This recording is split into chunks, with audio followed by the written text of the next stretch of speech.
I'm Diana, 34 years old, and 3 weeks ago, I signed away everything I had to my soon-to-be ex-husband. The 5-bedroom house, both cars, the real estate company, all of it. My lawyer begged me not to do it. My mother-in-law smirked from the gallery seats. Brittany, my husband's 27-year-old mistress, actually took a selfie right there in the courtroom. And Vincent, the man I once thought I'd spend my life with, smiled like he'd just won the lottery. But that smile disappeared exactly 47 seconds later, when his lawyer finished reading the final clause in our agreement. Before I tell you what happened, if you find this story worth hearing, please take a moment to like and subscribe, but only if you genuinely want to. And if you're watching right now, drop a comment letting me know where you're from and what time it is there. Now, let me take you back 3 years, to the night I accidentally opened the wrong drawer in Vincent's office. 8 years of marriage, that's how long I spent building a life with Vincent Saunders. From the outside, we had everything. A sprawling colonial house in the suburbs of Houston with 5 bedrooms we didn't need. A Porsche Cayenne in the garage for him, a 12-year-old Honda Accord for me. Dinner parties where Vincent held court while I refilled wine glasses. The perfect American dream. If you squinted hard enough and didn't ask too many questions. Vincent controlled everything about our finances. "I'll handle the money, you handle the house," he told me on our honeymoon. And I, young, in love, desperate to avoid the kind of fights that destroyed my parents' marriage, agreed. Before Tyler was born, I was a senior accountant at a mid-sized firm downtown. I was good at it. Numbers made sense to me in a way people sometimes didn't. But when I got pregnant, Vincent sat me down with that reasonable tone he used when he'd already made a decision. "The baby needs his mother at home. I make enough for both of us." So I quit. Traded spreadsheets for sippy cups, client meetings for playdates. And when Tyler started kindergarten and I picked up part-time remote accounting work to keep my skills sharp, Vincent barely noticed. To him, I was furniture. Useful, present, and utterly unremarkable. He'd check his Rolex Submariner, a gift to himself for closing some deal, and announce he had investor meetings that would run late. His home office stayed locked. The credit card statements went to his email. I had a supplementary card with a modest limit. Everything else was his domain. What I didn't know then, but would soon discover, was that his Rolex was bought on credit, and his empire was built on sand. Tyler changed everything for me. My son came into the world 6 years ago with his father's dark hair and my stubborn chin, and from the moment the nurse placed him in my arms, I understood a kind of love I'd never known existed. Fierce, unconditional, the kind that makes you lie awake at night wondering if you're doing enough, being enough. Vincent saw Tyler differently. Our son was a legacy, not a relationship. Something to mention at business dinners. My boy's already showing an interest in real estate, can you believe it? But never something to nurture. Vincent missed Tyler's first steps because of a conference call, missed his first word because he was traveling, missed every single school play, every parent-teacher conference, every bedtime story. I remember one evening, about a year ago, Tyler had been waiting by the window for 2 hours, his favorite picture book clutched against his chest. "Mommy, when is Daddy coming home? He said he'd read to me tonight."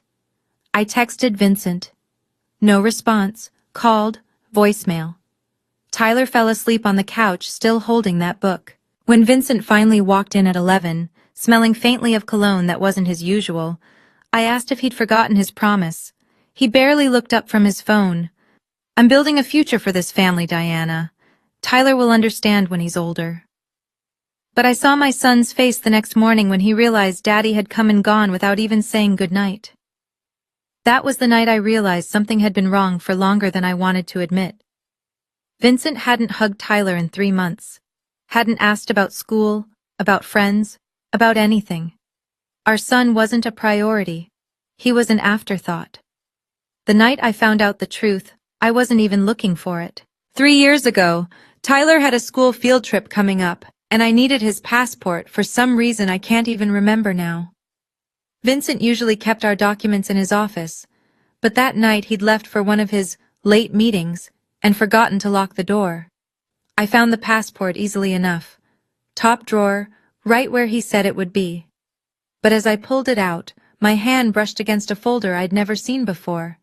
The return address on the top envelope made me pause. First National Bank. Final notice, stamped in red.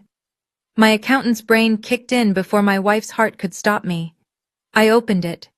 90 days past due. $340,000 outstanding on a commercial property loan. I opened another envelope. Wells Fargo. Delinquent account. Immediate action required. Then Chase. Then a letter from a collection agency I'd never heard of. By the time I finished going through that drawer, my hands were shaking. Not from fear, from the sheer impossibility of what I was seeing. Vincent's empire was hemorrhaging money.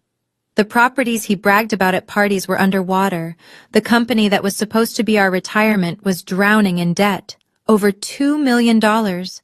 And he'd never said a word.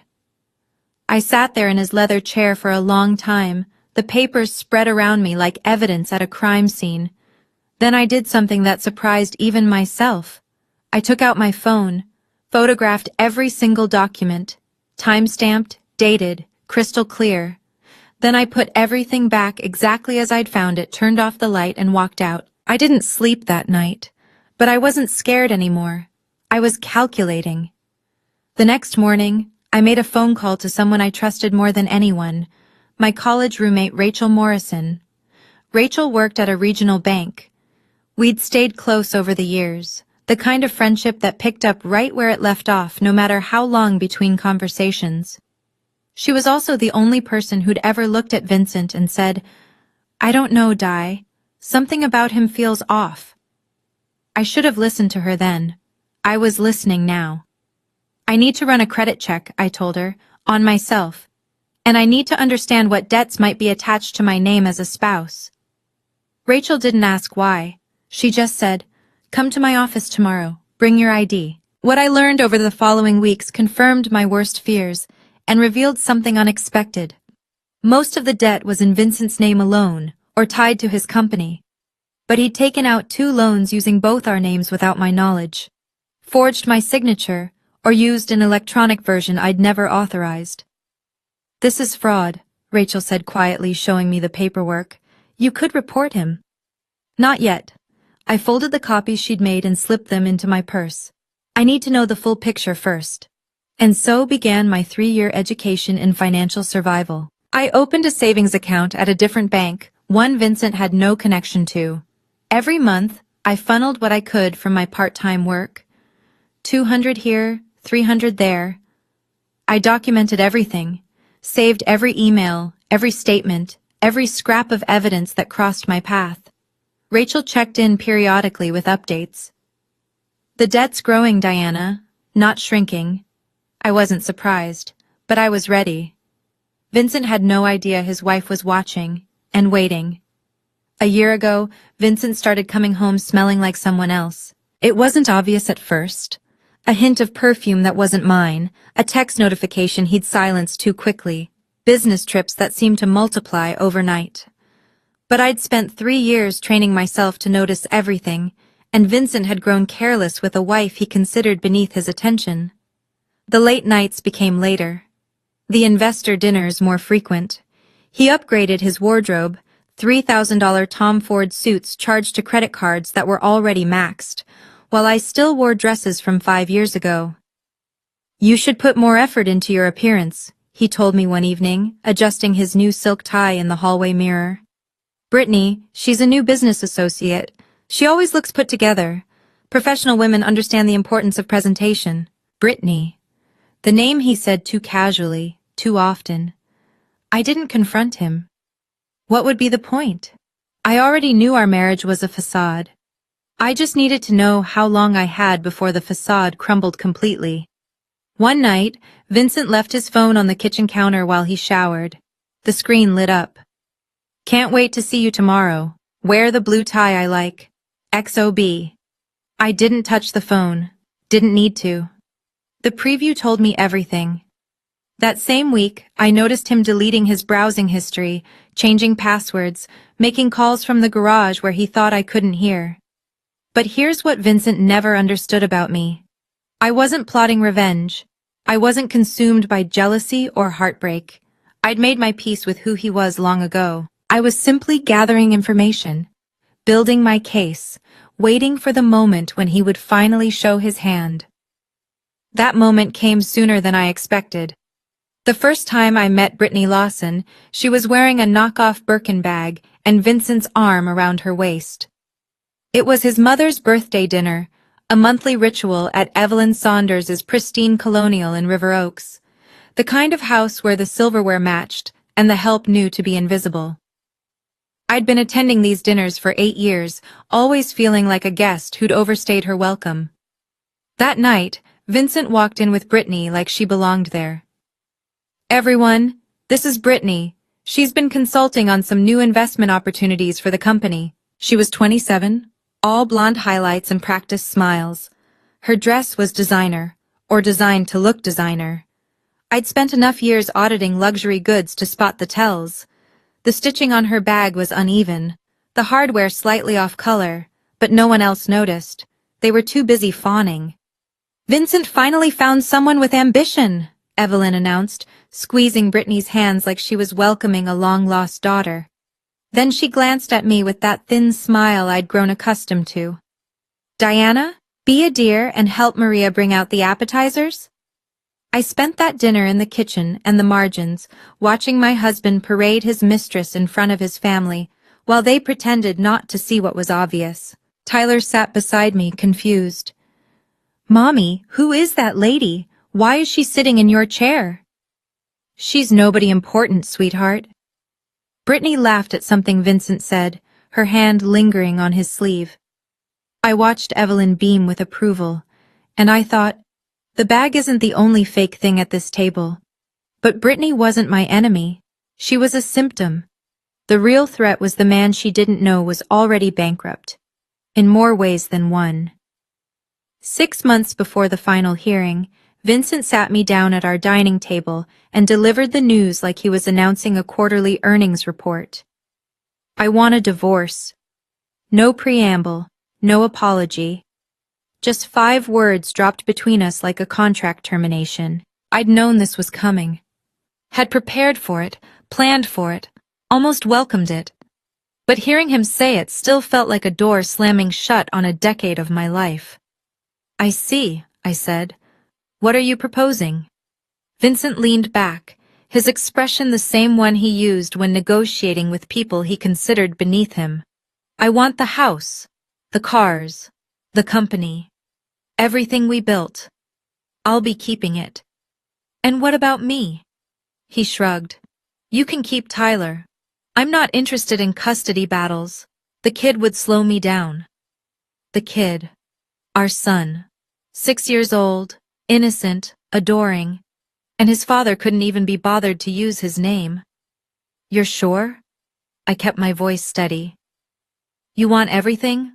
All the assets? All of them. Every property, every account, every share." Vincent smiled, clearly pleased with his own generosity. "I'm being reasonable here, Diana. Most men in my position would fight you for the child too, just to avoid support payments. I'm letting you walk away with something." Something. My son. Like Tyler was a consolation prize. I looked at my husband, really looked at him, and saw exactly what he saw when he looked at me. Nothing worth fighting for. "All right," I said quietly. "I'll need some time to review everything." Vincent's eyebrows rose. He'd expected tears, maybe, bargaining, not compliance. "That's reasonable. I'll have my lawyer send over the paperwork."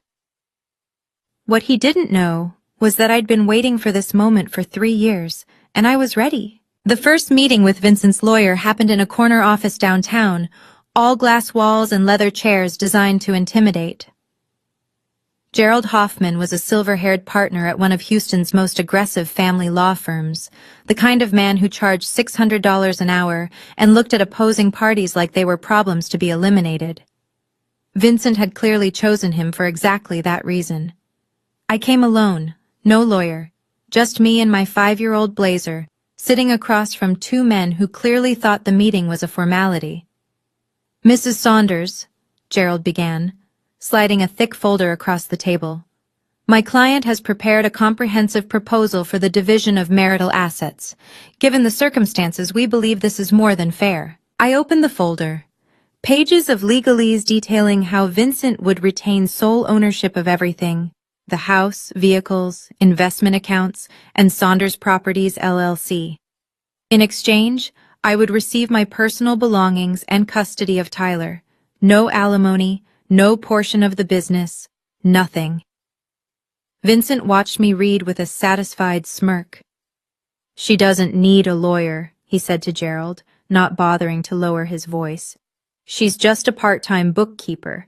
She wouldn't understand any of this even if she tried."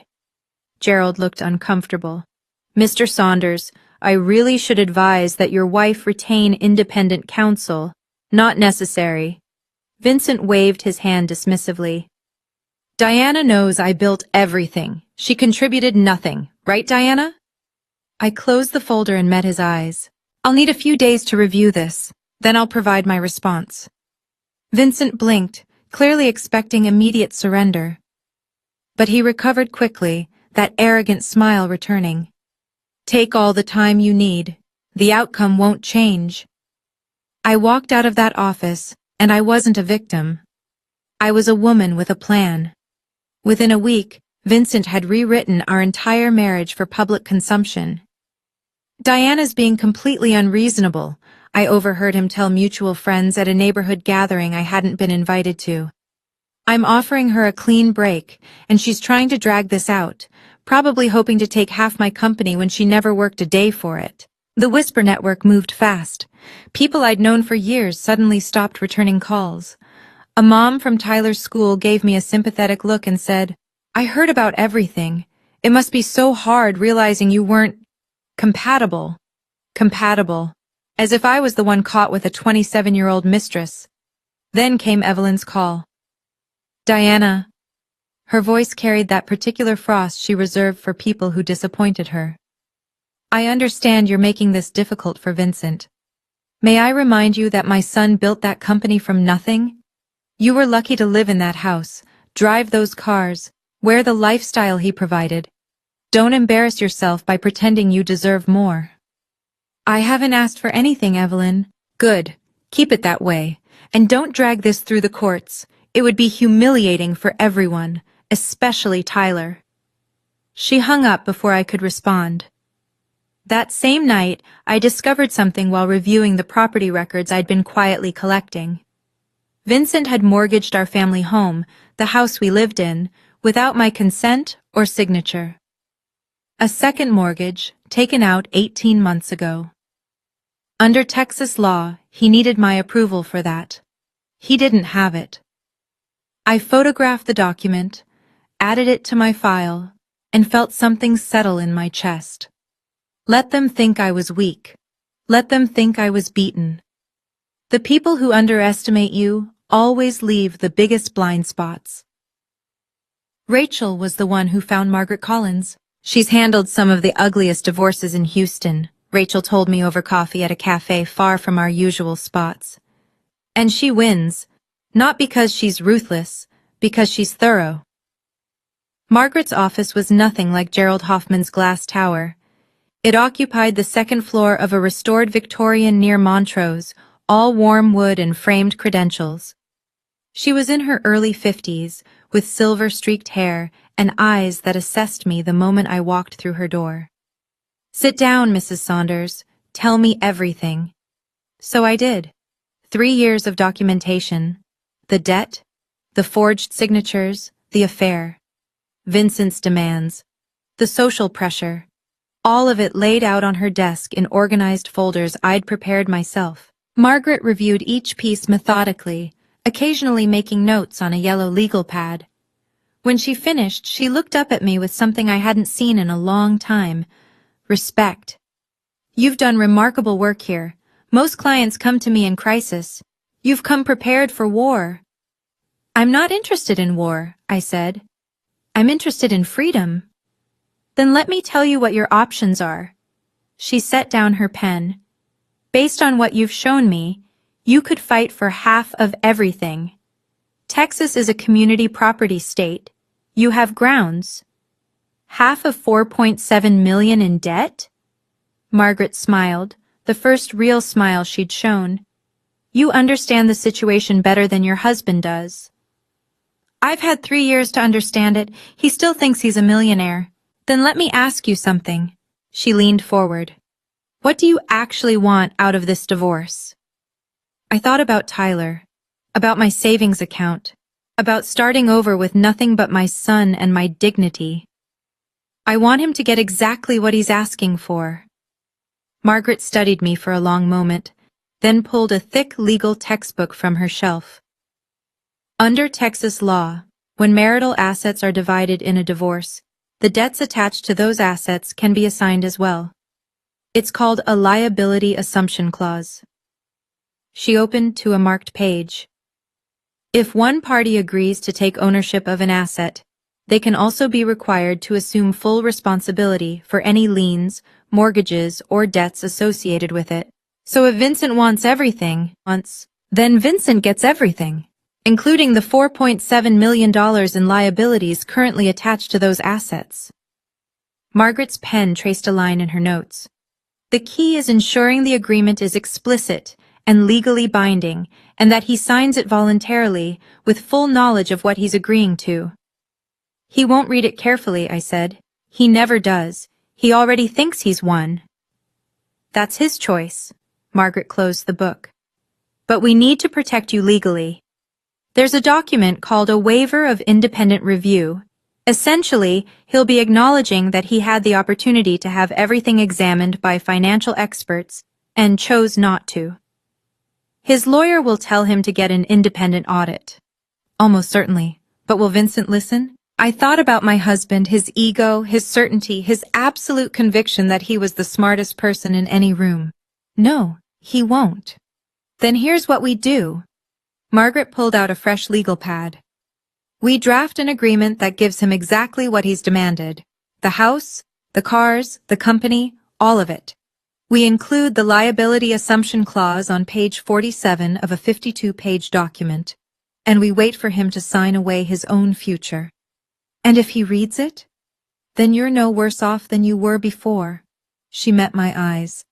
But I don't think he will. Neither did I. The pressure came from multiple directions at once. Brittany called me first, actually called, not texted, her voice dripping with false sweetness. Diana, hi! I know this is awkward, but I just wanted to reach out woman to woman. She paused for effect. Vincent and I are looking at some properties together, and the financing is getting complicated because of the divorce timeline. If you could just speed things along, it would make everything so much easier. Speed things along, I repeated. You know how it is. We want to start our new chapter, and you're probably ready to move on too, right? It's better for everyone if we can just wrap this up quickly. I let the silence stretch just long enough to make her uncomfortable. I'll take that under consideration, Brittany.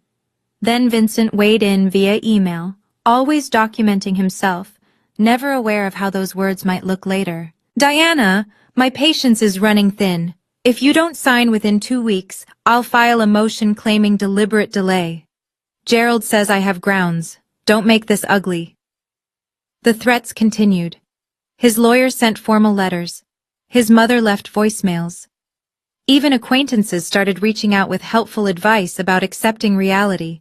But buried in Brittany's phone call was something she probably shouldn't have mentioned. The financing is getting complicated, which meant Vincent needed assets on paper to secure new loans. He was planning to leverage the very properties that were already drowning in debt, probably to fund his new life with Brittany. He wasn't just greedy, he was desperate. I showed the email to Margaret. He's signing a waiver with this kind of documented pressure? She almost laughed. Diana, your husband is building our case for us. I just smiled. Let him keep pushing. Every threat was another nail in his own coffin. The family meeting was Evelyn's idea, naturally. We should settle this like civilized people, she announced. summoning us all to her River Oaks dining room, the one with the Waterford crystal chandelier and the mahogany table that had witnessed 30 years of Saunders family power plays. Vincent sat at the head of the table, Evelyn to his right, a few cousins and an uncle scattered along the sides like a jury. I was placed at the far end, physically marginalized, exactly where they wanted me. Diana has agreed to accept Vincent's terms, Evelyn began, not bothering to let me speak for myself. She'll sign the papers this week and we can all move forward from this unfortunate situation. Vincent smiled magnanimously. I always knew she'd come around. Diana understands she wasn't really equipped for this kind of negotiation. The cousins nodded. The uncle cleared his throat approvingly. I sat with my hands folded, saying nothing. We should acknowledge that Vincent is being extremely generous here, Evelyn continued. He's letting Diana keep Tyler, even though, she waved her hand vaguely, a boy needs his father, traditionally speaking. Tyler is my priority, I said quietly. I just want what's best for him. Then sign the papers, Vincent said. Stop dragging this out. I looked down at my hands, performing the defeated wife they expected to see. You're right, I'll sign. I only wanted to make sure I understood everything. Evelyn beamed. Finally, some sense. You see, Vincent? I told you she'd come around, once she realized she had no other choice. Across the room I caught Tyler watching from the doorway where the nanny was supposed to keep him occupied. His small face was confused, worried. I smiled at him gently. What nobody in that room understood was that I hadn't surrendered. I just made them think I had. The night before the final hearing, I sat alone in the tiny apartment I'd rented after moving out of the house. 2 bedrooms, 1 bathroom, a galley kitchen barely big enough for 2 people to stand side by side. But it was clean, it was safe, and it was ours. Mine and Tyler's. My son had fallen asleep an hour earlier, his favorite stuffed elephant tucked under his arm. I watched him breathe for a few minutes, this small person who had become the center of my entire universe, then walked to the kitchen table where my documents were spread out. 3 years of preparation, all of it leading to tomorrow. I reviewed the final agreement one more time. 52 pages. The liability assumption clause buried on page 47, exactly as Margaret and I had planned. The waiver of independent financial review on page 49, everything legal, everything transparent for anyone who bothered to look. Vincent wouldn't look, I was certain of it. But certainty and reality are different things, and my hands trembled slightly as I closed the folder. On the counter, I'd set out my outfit for tomorrow. A simple gray blazer, white blouse, minimal jewelry. The only piece that mattered was the ring my grandmother had left me. A thin gold band with a tiny sapphire, worth nothing monetarily but everything emotionally. It was the one asset Vincent had never thought to claim. Tyler stirred in his sleep, mumbling something about pancakes. I walked back to his room and sat on the edge of his bed, brushing hair from his forehead. Whatever happens tomorrow, I whispered, we're going to be okay. The words were meant for him, but maybe I needed to hear them too. I didn't sleep much that night, but I wasn't afraid anymore. I want to pause here for a moment, if you don't mind. Before I tell you what happened in that courtroom, I need to say something to anyone listening who might recognize pieces of their own story in mine. If you're in a relationship where you feel controlled, where someone else manages every dollar, makes every decision, treats you like you're invisible or incapable, I want you to know that you're not alone. And you're not crazy for feeling trapped. For 3 years, I stayed silent. Not because I accepted what was happening, but because I was building something in that silence. A plan, a safety net, a way out that no one could take from me. I'm not telling you my path is the right one for everyone. Every situation is different, but if there's one thing I've learned, it's this. Silence isn't always weakness. Sometimes it's strategy. And knowing your own worth doesn't require anyone else to see it. If this story means something to you, share it with someone who might need to hear it. A friend, a sister, a coworker who's going through something similar. Sometimes the most powerful thing we can do is remind each other that there are options, even when it feels like there aren't.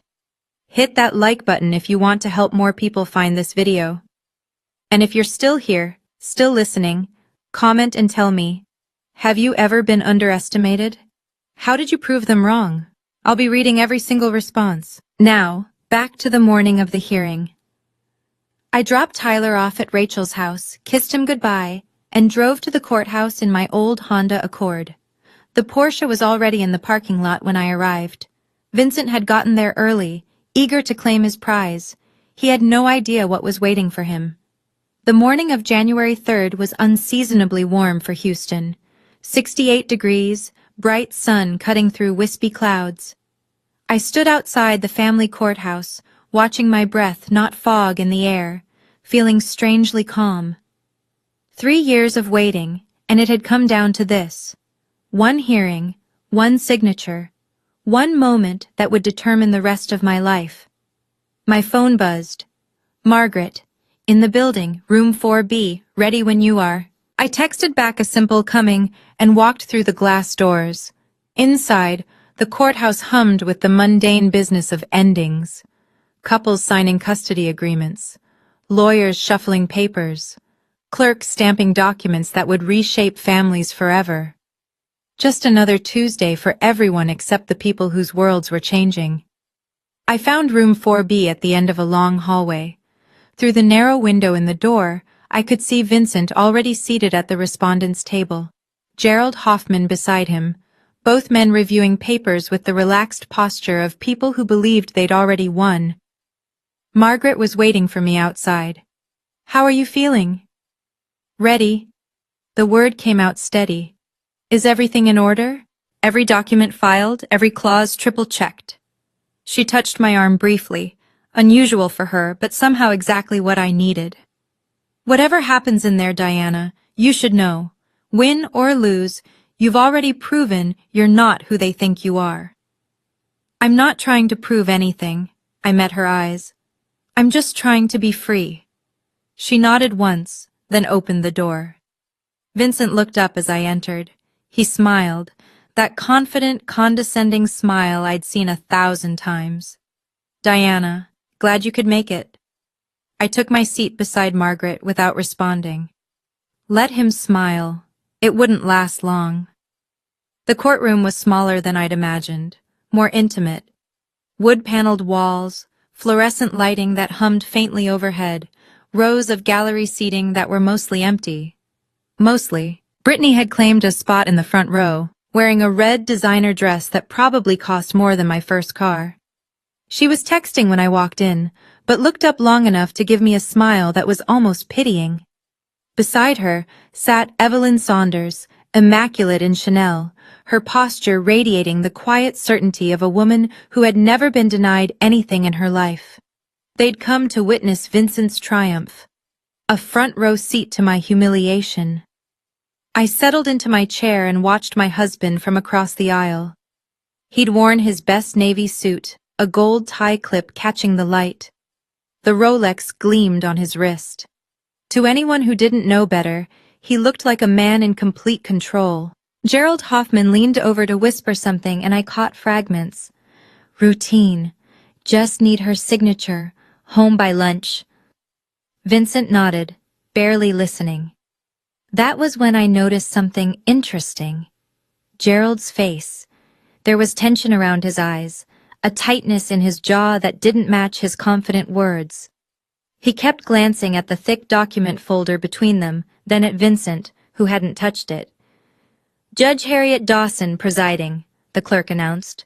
A woman in her 60s entered from chambers, gray hair pinned back severely, reading glasses perched on her nose. We're here for the matter of Saunders vs. Saunders, final dissolution hearing. She looked up. Counselors, are both parties prepared to proceed? We are, Your Honor, Gerald said. We are, Margaret confirmed. Judge Dawson nodded. Then let's begin. I understand we have a settlement agreement to review. Vincent straightened in his seat, practically glowing with anticipation. Showtime. The agreement was read into the record with the same clinical detachment as a medical diagnosis. Mrs. Saunders agrees to relinquish all claims to the marital residence located at 4521 Willow Creek Drive, the clerk read, as well as all motor vehicles registered to the marriage, including one 2023 Porsche Cayenne and one 2012 Honda Accord. The list went on.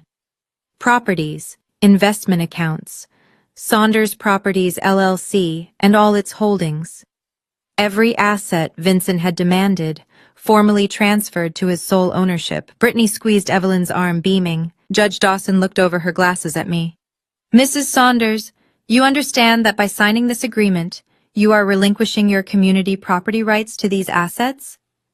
I understand, Your Honor. And you've had adequate time to review this agreement with your counsel? I have. Any questions before we proceed with signatures? No, Your Honor. Gerald Hoffman cleared his throat. Your Honor, I'd like it noted that my client was advised to obtain independent financial review of the marital assets and debts, but has elected to waive that review. Mr. Saunders? Judge Dawson turned to Vincent. Is that accurate? You're waiving your right to have the financials independently verified before signing? Vincent didn't hesitate. I built this company, Your Honor. I know exactly what it's worth. I don't need some accountant telling me what I already know. Then please sign the waiver on page 49. Vincent took Gerald's pen, a Mont Blanc naturally, and signed with a flourish. I watched Gerald's face as Vincent handed back the pen. The attorney was flipping through pages rapidly now, searching for something. His eyes stopped on page 47. The color drained from his face. Vincent, he whispered urgently, reaching for his client's arm. Wait! But Vincent was already turning to page 52, signing his name on the final line. Done, my husband announced. The moment Vincent's pen lifted from the paper, Gerald Hoffman's face went white. I watched it happen in real time, the realization spreading across his features like ice forming on a windshield. His mouth opened slightly, his hand gripped the edge of the table. Vincent, his voice was barely above a whisper. Vincent, we need to stop. What? My husband laughed, sliding the signed document toward the clerk. It's done. She signed, I signed. Let's wrap this up. You don't understand. Gerald was scrambling through the pages now, his professional composure crumbling. Page 47. The liability assumption clause. The what? Judge Dawson held up her hand. Mr. Hoffman, is there an issue? Gerald looked from Vincent to the judge to me, and I could see the exact moment he understood he couldn't undo what had just happened. Your Honor, my client may not have fully understood. Your client, Margaret interrupted smoothly, was asked directly if he wanted independent financial review. He declined. He signed the waiver voluntarily. The agreement is executed. What is everyone talking about? Vincent's voice had lost its confidence. What's on page 47?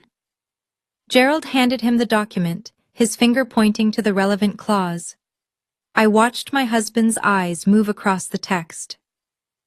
The party receiving marital assets hereby assumes full personal liability for all debts, liens, mortgages, and financial encumbrances attached to said assets, releasing the other party from any and all obligations related thereto. Vincent's face went gray. This says... He looked up at Gerald, then at me. This says I'm responsible for the debts? All $4.7 million, Margaret confirmed. As of your signature 30 seconds ago. Brittany's voice cut through from the gallery. 4 million what? I sat perfectly still, watching my husband finally understand what he'd just done to himself. Vincent shot to his feet so fast his chair screeched against the floor. This is fraud! His voice echoed through the small courtroom. She tricked me! This whole thing is... She can't do this! Mr. Saunders, sit down. Judge Dawson's tone left no room for negotiation. I'm not sitting down until someone explains how this is legal. Gerald, do something. Gerald Hoffman stood frozen, his face the color of old paper. You signed the waiver, Vincent. You specifically stated you knew what the assets were worth. You refused independent review. Because I thought... Vincent spun toward me. You knew the whole time, you planned this. I didn't plan anything. My voice came out steady, calm. I just gave you exactly what you asked for. Your Honor, Vincent slammed his palm on the table. I demand this agreement be voided. I was deceived. You were not deceived, Mr. Saunders. Judge Dawson removed her reading glasses, fixing him with a stare that silenced the room. The financial records of your company are public. The debts attached to your properties are matters of record. Your wife's attorney included full disclosure documentation in the agreement packet. You chose not to read it. I didn't know. You signed a waiver stating you didn't need to know. The judge's voice hardened. This court cannot protect parties from their own arrogance. From the gallery, I heard Brittany's voice, high and panicked. Vincent, what does this mean? You said you were a millionaire. Evelyn was already standing, gathering her purse, her face rigid with fury and embarrassment. Mom! Vincent reached toward her. Don't. The single word cut like a knife. She walked out without looking back. Vincent stood in the wreckage of his victory, finally understanding that he hadn't won anything. He'd just inherited his own destruction. In the silence that followed Evelyn's exit, I stood.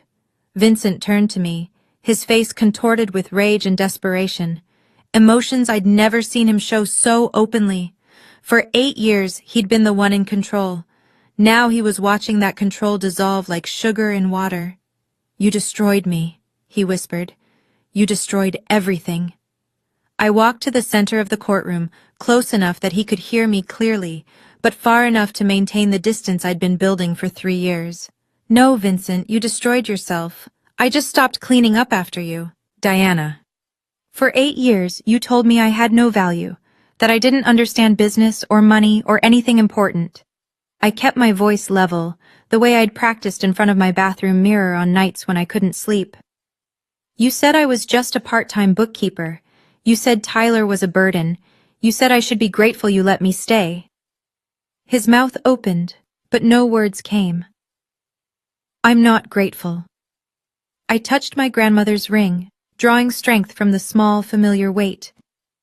I'm free, and for the first time in 8 years, I can finally breathe. I turned to Margaret, who was already packing her briefcase with quiet efficiency. Then I looked back at Vincent one final time. I don't hate you. I'm not even angry anymore. I just refuse to let you define who I am for one more second. Diana, wait. We can fix this. We can... No!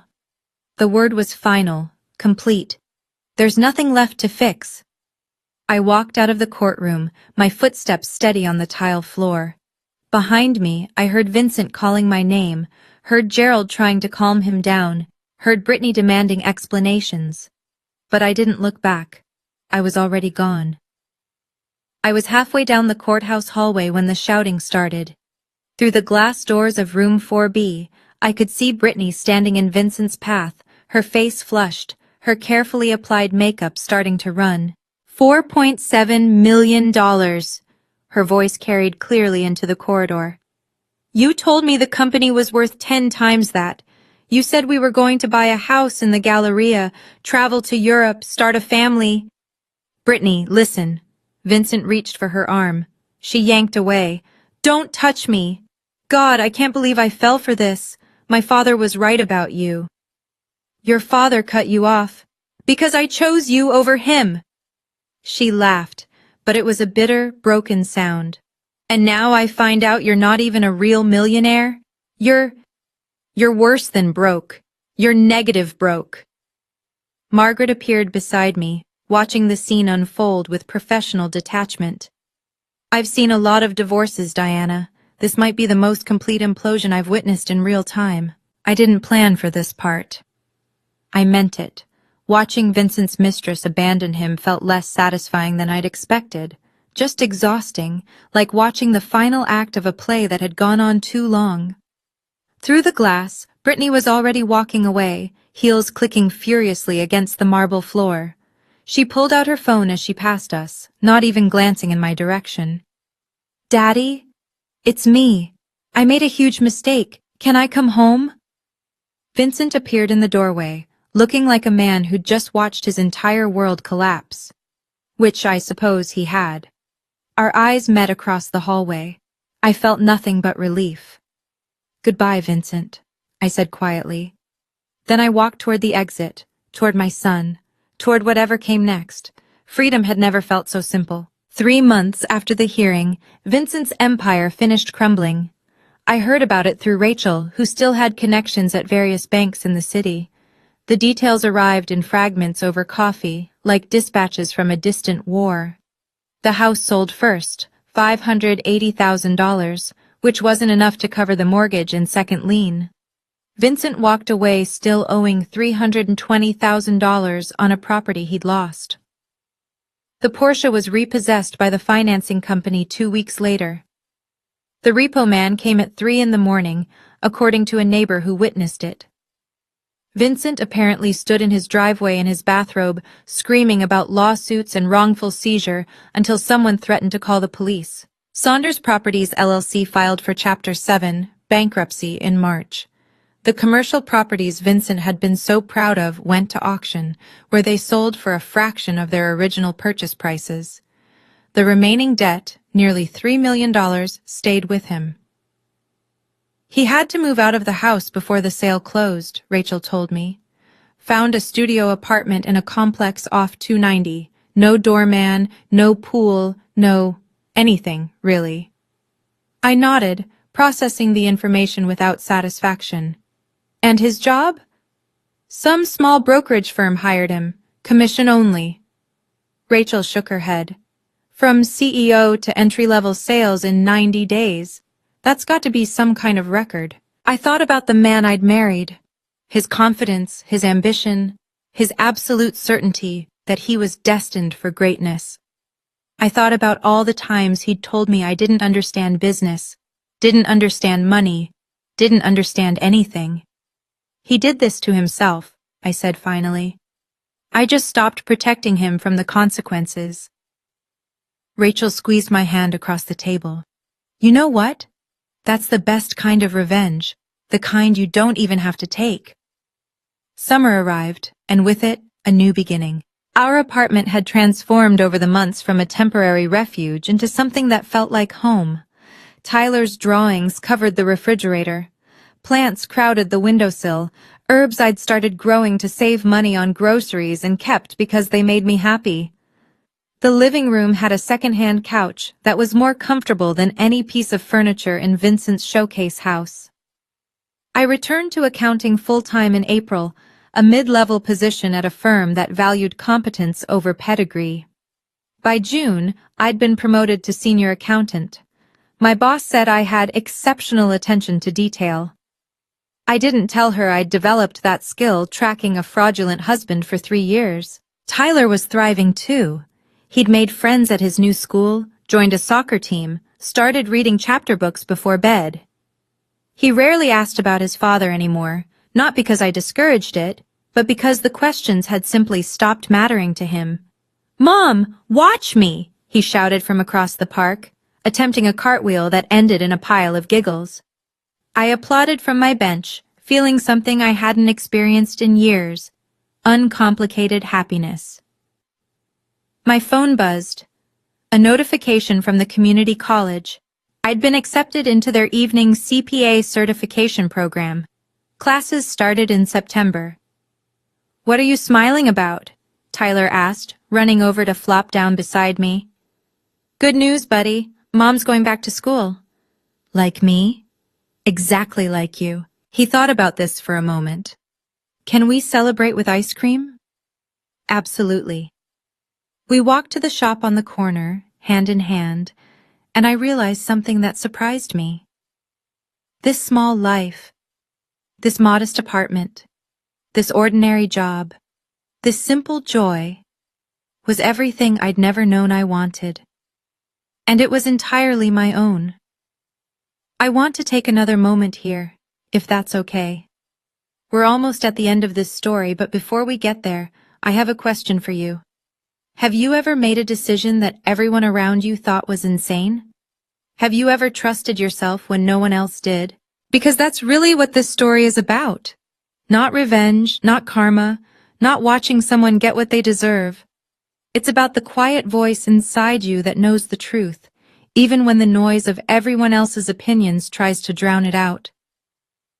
For 3 years, I listened to that voice. I planned. I prepared. I kept my mouth shut when everyone expected me to argue or beg or fall apart, and when the moment came, I was ready. I'm not telling you this to brag. I'm telling you because I know there's someone watching right now who needs to hear it. Your silence isn't weakness. Your patience isn't passivity. And the people who underestimate you? They're giving you the greatest gift possible, time to prepare while they're too busy feeling superior to notice. So here's my challenge to you. If you know someone who's in the middle of their own silent battle, a friend, a family member, anyone who might need to hear that their planning will pay off, share this video with them. And if this story has meant something to you, take a second to like, subscribe, and turn on notifications. It helps these stories reach more people who might need them. Now, let me tell you what happened when Vincent finally reached out to me, a year after everything fell apart. Because that's when I learned something unexpected. About him, about myself, and about what forgiveness actually means. We're almost at the end. Stay with me. The text came on a Tuesday evening, almost exactly 1 year after the final hearing. I need to talk to you, it's about Tyler. I stared at my phone for a long moment, thumb hovering over the delete button. Then curiosity, or maybe something softer, made me type back, public place. Tomorrow, noon. The cafe on Westheimer. He agreed. I almost didn't recognize Vincent when he walked in. The tailored suits were gone, replaced by khakis and a polo shirt that hung looser than it should have. He'd lost weight, not in a healthy way. His face looked tired, the confidence drained from his features. He sat down across from me without ordering anything. "You look good," he said. "You look happy." "I am." Silence stretched between us. He stared at his hands. "I'm not here to apologize," he finally said. "I know you wouldn't believe me if I did. I'm here because—" He took a breath. "I've been in therapy. For 6 months. And my therapist says I need to take accountability for what I did. To you. To Tyler." I waited. "I was a terrible husband. And a worse father." The words came out like they physically hurt him. "I treated you like you didn't matter. I treated our son like an afterthought. I was so obsessed with my own image that I couldn't see what I was destroying." "Why are you telling me this?" "Because I want to see Tyler." He met my eyes for the first time. "Not to get back at you or prove anything. I want to try to be his father. A real father. If you'll let me." I studied the man I'd once loved, searching for the arrogance I'd learned to navigate. I didn't find it. "I'll consider it," I said. "On conditions." That night, after Tyler was asleep, I sat on my balcony with a cup of tea and watched the city lights flicker in the distance. I thought about the woman I'd been 3 years ago, scared, uncertain, convinced that silence was her only option. I thought about the woman I was now, still quiet, but no longer afraid. Still careful, but no longer trapped. Vincent wanted back into Tyler's life. 6 months ago, I would have said no without hesitation. But something in his eyes today had been different. Something broken that was trying to rebuild itself. I couldn't heal him. That wasn't my job anymore. But Tyler deserved to know his father, or at least the father Vincent was trying to become. So I set my conditions. Monthly therapy sessions, verified by his counselor, steady employment for 6 months minimum. Supervised visits first, progressing only if Tyler felt comfortable. And one absolute rule. He would never, ever speak about me negatively in front of our son. Vincent agreed to everything. I didn't know if he'd follow through. People promise change all the time and deliver nothing. But I'd learned something important over the past 3 years. Boundaries aren't about controlling other people's behavior.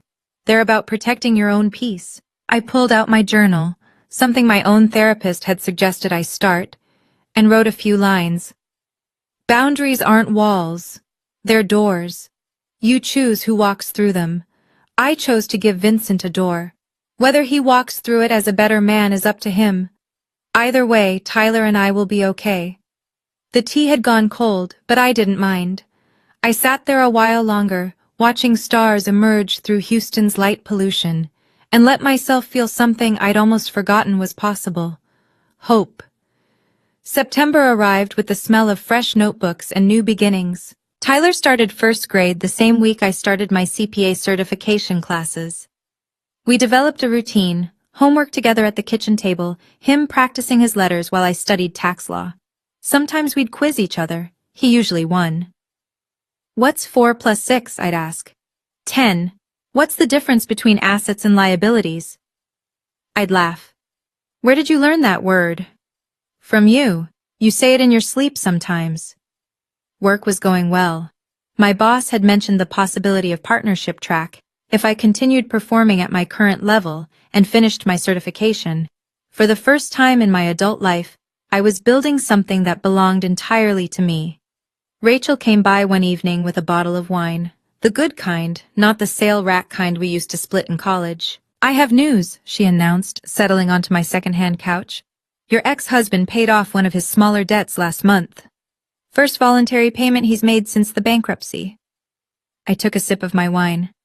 That's good, for him. Aren't you curious about the details? Not particularly. Rachel studied me for a moment, then smiled. You really are over it, aren't you? I was over it the day I walked out of that courtroom. I looked around my modest apartment, the plants, the drawings, the evidence of a life built from scratch. I just didn't know what came next. Now I do. The next morning, Tyler and I walked to school together, his hand warm in mine. Mom? He asked as we reached the gates. Are you happy? I knelt down to his level, adjusting his backpack straps. Yes, baby, I really am. He smiled, that beautiful, uncomplicated smile that made everything worthwhile, and ran toward his classroom. I stood watching until he disappeared inside. Then I walked toward my future. Before I end this story, I want to share something my therapist helped me understand about Vincent, about myself, and maybe about someone you know. Vincent wasn't born cruel. He was raised to believe that being a man meant being in control of money, of decisions, of everything and everyone around him. His father was the same way, and his father before that. When his business started failing, he couldn't admit it. Not to me, not to his family, not even to himself.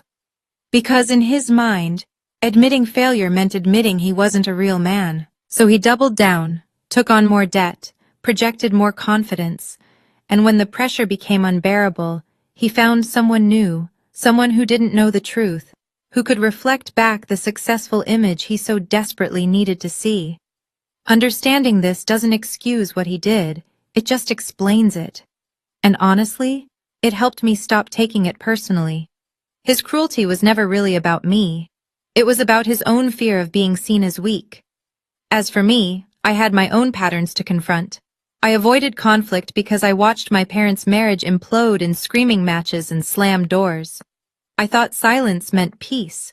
I didn't realize I was confusing peace with paralysis. What I learned, through all of this, is that silence can be powerful, but only when it's a choice, not a cage. Planning is valuable, but so is knowing when to act. And your worth doesn't depend on whether the people around you recognize it. If there's a lesson here, it's this. The people who underestimate you are building their own traps. You don't have to do anything but stay ready. So, that's my story. A woman who was told she didn't matter, who spent 3 years proving that she did. Not to anyone else, but to herself. If this meant something to you, hit that like button. Subscribe if you want to hear more stories like this one, and check out the description for related videos. More stories about people who were counted out and ended up on top. Thank you for listening. Thank you for being here until the end. I'm Diana, and I hope wherever you are, whatever you're facing, you know that you're stronger than they think. You just might not have found your moment yet, but you will.